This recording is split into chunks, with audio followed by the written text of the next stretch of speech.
माँ का बुढ़ापा और अकेलापन। एक दंपति दीपावली की खरीदारी करने को हड़बड़ी में था। पति ने पत्नी से कहा, जल्दी करो, मेरे पास टाइम नहीं है, कहकर कमरे से बाहर निकल गया। तभी बाहर लॉन में बैठी माँ पर उसकी नजर पड़ी। कुछ सोचते हुए वापस कमरे में आया और अपनी पत्नी से बोला, शालू, तुमने माँ से भी पूछा कि उनको दिवाली पर क्या चाहिए? शालिनी बोली, नहीं पूछा। अब उनको इस उम्र में क्या चाहिए होगा यार? 2 वक्त की रोटी और 2 जोड़ी कपड़े, इसमें पूछने वाली क्या बात है? यह बात नहीं है शालू। माँ पहली बार दिवाली पर हमारे घर में रुकी हुई हैं, वरना तो हर बार गांव में ही रहती हैं। तो औपचारिकता के लिए ही सही पूछ लेती। अरे इतना ही माँ पर प्यार उमड़ रहा है तो खुद ही क्यों नहीं पूछ लेते? झल्लाकर चीखती हुई शालू और कंधे पर हैंडबैग लटकाते हुए तेजी से बाहर निकल गई। सूरज माँ के पास जाकर बोला, माँ, हम लोग दिवाली की खरीदारी करने के लिए बाजार जा रहे हैं, आपको कुछ चाहिए हो तो? माँ बीच में ही बोल पड़ी, मुझे कुछ नहीं चाहिए बेटा। सोच लो माँ, अगर कुछ चाहिए हो तो बता दीजिए। सूरज के बहुत जोर देने पर माँ बोली, ठीक है, तुम रुको, मैं लिख कर देती हूँ। तुम्हें और बहू को बहुत खरीदारी करनी है, कहीं भूल ना चाहो, कहकर सूरज की माँ अपने कमरे में चली गई। कुछ देर बाद बाहर आई और लिस्ट सूरज के हाथ में थमा दी। सूरज ड्राइविंग सीट पर बैठते हुए बोला, देखा शालू, माँ को भी कुछ चाहिए था पर बोल नहीं पा रही थी। मेरी जिद करने पर लिस्ट बनाकर दी है। इंसान जब तक जिंदा रहता है, रोटी और कपड़े के अलावा भी बहुत कुछ चाहिए होता है। अच्छा बाबा, ठीक है, पर पहले मैं अपनी ज़रूरत के सारा सामान लूँगी, बाद में आप अपनी माँ की लिस्ट देखते रहना, कहकर शालिनी कार से बाहर निकल गई।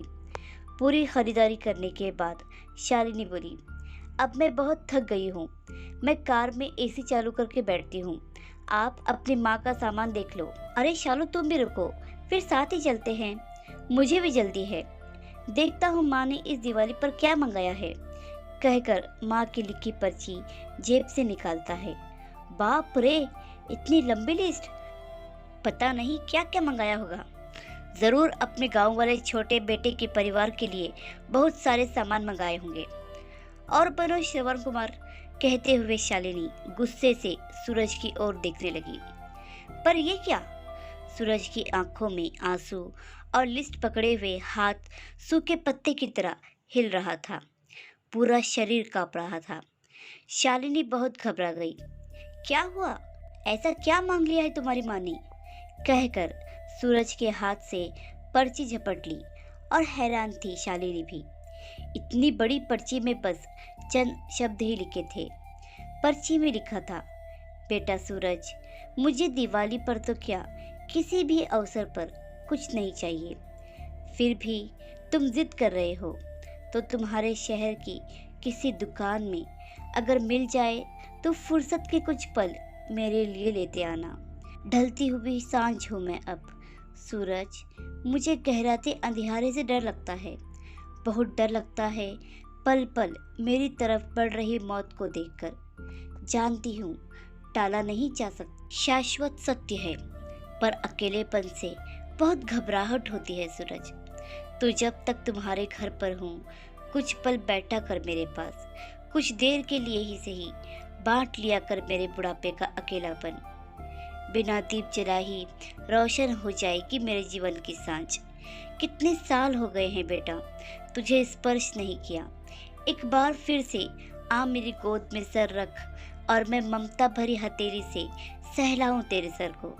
एक बार फिर से इतराए मेरा हृदय मेरे अपनों के करीब, बहुत करीब पाकर, और मुस्कुराकर मिलो मौत को गले।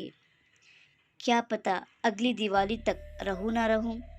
पर्ची की आखिरी लाइन पढ़ते पढ़ते शालिनी फफक फफक कर रो पड़ी।